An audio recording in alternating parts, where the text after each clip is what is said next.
Welcome to the Strand Tennis Center podcast, everybody. We have Seren Agar here. She was here before, but it's the end of the season, so I want to talk to her. She goes to Boston College, obviously. But your sister gave you this? What's it called? Poppy? What is it? Just regular soda?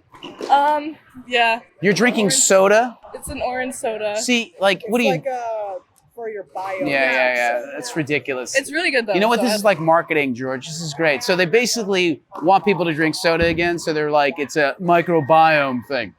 You're like Gail Monfils. Remember you see Monfils on changeovers? You would drink Cokes? No. No? Well, you're not Gail Monfils. So I played his sister, though. you played Gail Monfils' sister. Yeah. Seren, say hello first. Hi, everybody. Hi. You played his sister where? Florida State. Was she any good? She was really good, yeah. His sister? Monfils is like 40. How old He has is a this? sister in college. She's a freshman. She's 20 years younger than him? I guess, yeah. Monfils is what, 30? 30-something? Oh my I don't God. think he's that old.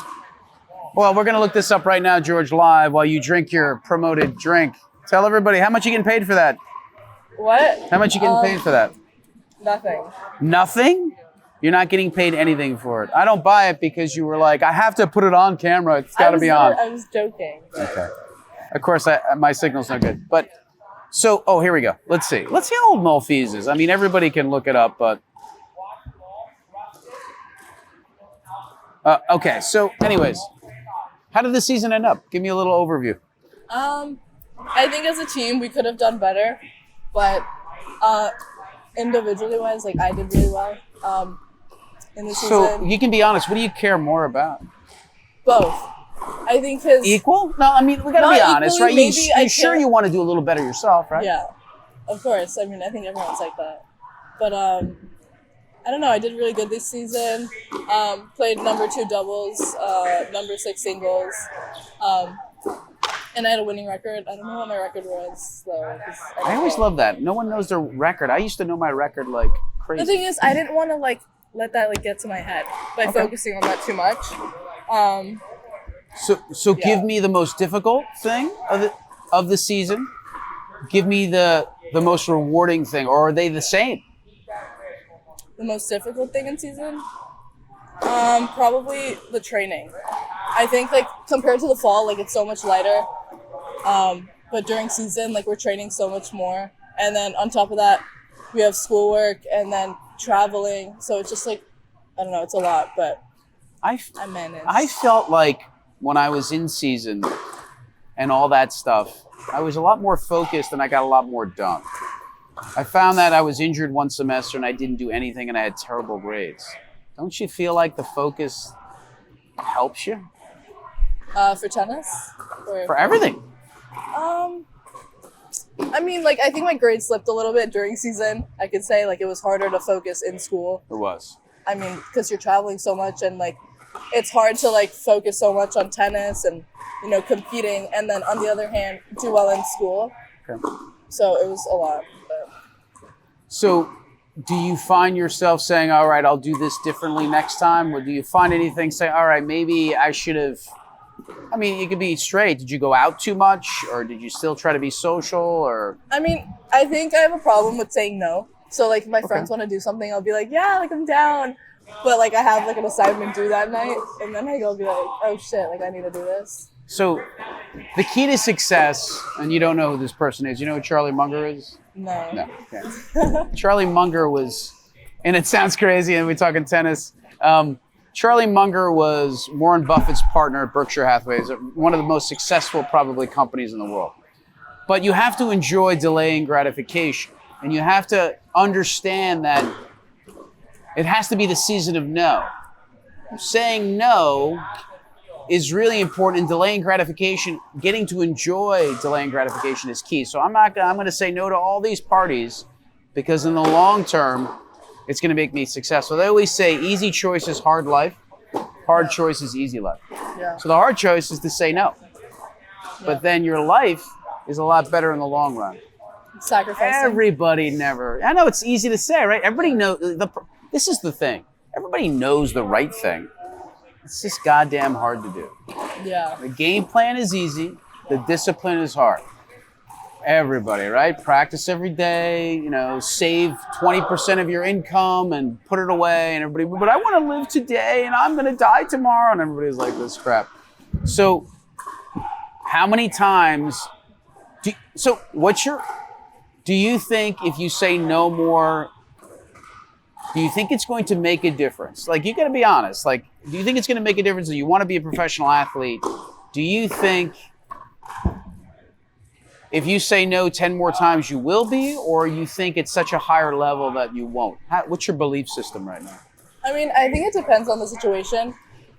Because I know in the juniors, I only went to high school for 3 hours, and the classes I missed, I did online. So I didn't have time to sort of, go out and do things with friends. And I spent that time, sacrificing and being, training more, being on the court with my dad more, and just traveling more for tournaments. So in a way I did sacrifice just to sort of improve and get better. So I did say no a lot in the juniors compared to now in college, because I'm already getting that training.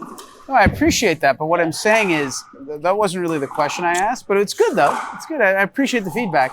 The question was, do you think saying no is going to make the difference between you being a pro and being honest with yourself? I'm saying, do you think those times you have enough ability to be a pro that if you say no, it's going to happen? Or do you think, and I'm asking you, this is a tough question because I'm asking you to look into yourself and say, listen, even though I play 12 hours a day, I don't think I can be a professional athlete. Or do you think you can?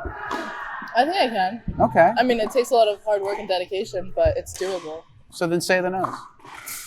Yeah. You're right. And I know you have. I wasn't asking you to defend yourself. I know you've sacrificed a lot. I say no, obviously, sometimes, but... Yeah, she says no to work. When we need her to work a couple hours, she always says no, George. That's what happens. Hey, can you help us out? No, I can't do it. Yes. I'm going out with my friends, but I can play.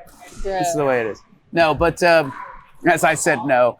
I've said yes in the past. No, to and work. for today. No, I appreciate it. What do you think is going to be the difference? If you look at yourself independently, the delta between where you are and where you need to go, what do you think? Is it something strategic? Is it just being a better consistent player? Is it mentally? What do you think are the couple of keys that you need to improve on? Probably mental, I would say. I think it's important to focus on your mental toughness in matches. I know at school, once a month we meet with someone for to talk about mental toughness. Does it help, like we talked about, right? I think it helps, yeah. So. But where do you think on the playing field or on the court do you find yourself, in pressure situations getting too nervous? What do you find? I think sometimes I get a little nervous, especially the no ad points. It can be really difficult to, sort of just stay consistent and wait for them to make the mistake. Because you feel the need to do something, right? Yeah. But from last year, I think I was more nervous compared to this year. So I think I've improved on that a little bit. Being less nervous in the matches. Because I'm caring less, and I feel when you care less in matches, you do better. Yeah. I think as a freshman, you're probably really anxious to succeed and do well and stay on the team and do all that stuff. Yeah. No, I was super nervous my freshman year. So that was not fun. Because you were what? It was not fun because I was so nervous.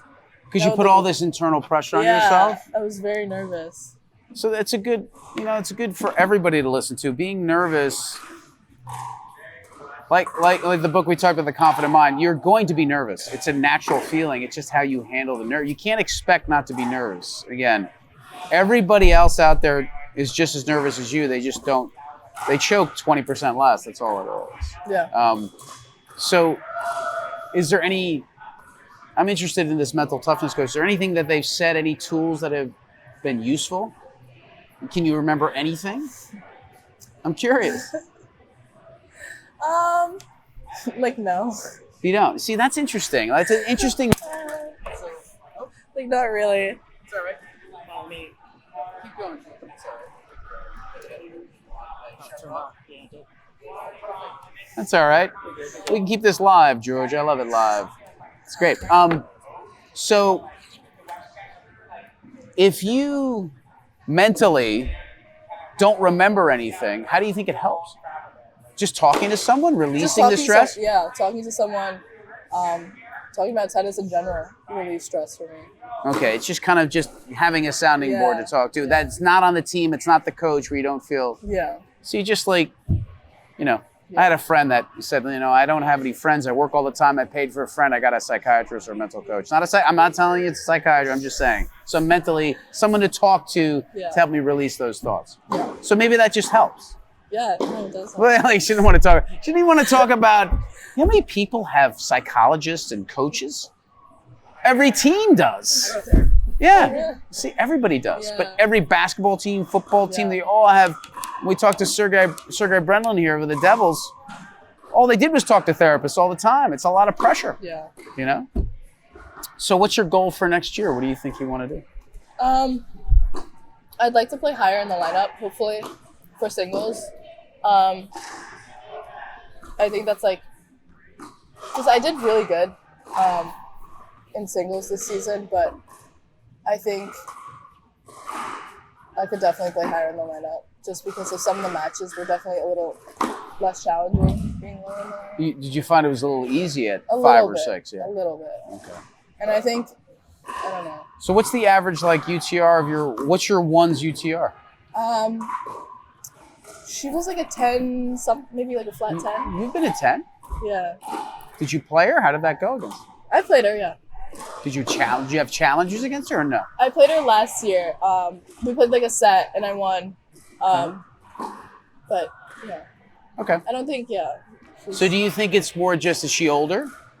Probably. Is it more just kind of like the politics of the whole thing? You just gotta wait your turn? Yeah, I think so. Okay.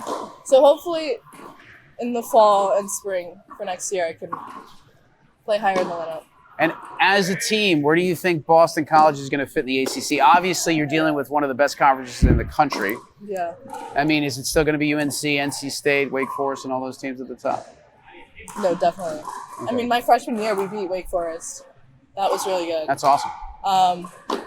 And then this year, we beat Clemson during season, but then we played them at ACCs, and we lost to them 4-3, which sucked because I won my doubles and singles, and the girl that I beat clinched the next day against Wake Forest. So it was, and then I saw it all over Instagram, and I was so annoyed. I was like, that's social 'cause media. I won very easily, and then she won the next day. I get it. So where do you think you guys will be in the conference? Do you think you're going to be higher end, middle, lower? What do you think? I mean, we're going to be a younger team. Okay. So I don't know. I mean, we'll see. How many people are graduating this year? Just 2. Just 2. Okay. But our number 1 is graduating, so Okay. we don't have our number 1 anymore. So I don't really know what the coach is going to do and who he's going to put at number 1. Okay.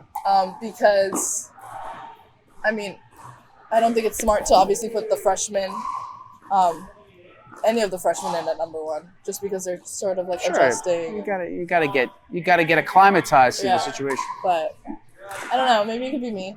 We'll see. Why not? It's got to be somebody, right? Yeah. It's always good to see you.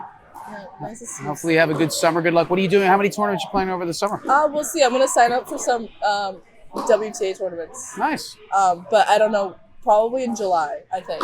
Well, keep a vlog of that. We'd like to keep yeah. updated and posted, and you can promote your drink now again. Yeah, I know. Coffee. But it's good to see you, and good luck. We'll see you all summer, I'm sure, but in and out. Yeah. Good luck. Thanks, everybody. Hopefully you enjoy the podcast. I'll see you.